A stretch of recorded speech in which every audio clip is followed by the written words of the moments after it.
Hi, thought I'd do a similar problem just with an airplane and wind blowing. So let's say we have wind blowing this way at 30 meters per second, and the airplane's going this way, or wants to go this way, at say 100 meters per second. Well, that wind's going to blow at 30 meters per second this way, and so the airplane's going to end up in that direction. Well, what is the resultant velocity of the airplane? I hope you could see this to be a nice right angle triangle with this side is 100, that side is 30, so your hypotenuse would be 100 squared plus 30 squared square root, and that turns out to be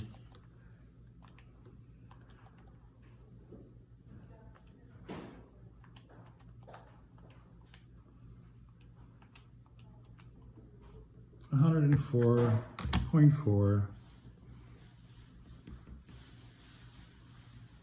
meters per second. So that would be the resultant velocity of the airplane. So even though it's trying to go 100 meters per second this way, it's going to end up going like this and end up and not going in that direction. To find the angle at which it's moving, again, we'll go back and look at our northeast so you can kind of get practice on that. We're looking at this angle right here. And so I hope you can see that that's your 100, that's your 30.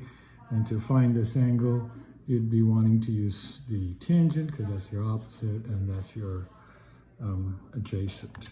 So the tangent inverse of 30 over 100 would give you your angle again. I'll just do this slowly. Tangent of theta equals 30 over 100. And so I take the tangent inverse of both sides. Tangent inverse makes this tangent go away. Theta is equal to the tangent inverse of 30 over 100, or 3 over 10. And so if I do that, I get 16.7 degrees. So this airplane will be moving at a velocity of 104.4 meters per second at a heading not north as it was trying to go, but rather at 16.7 degrees east of north. Okay? And so that's how you would, simply figure out what is the final heading as well as the final velocity of an airplane when it's got a wind current going with it.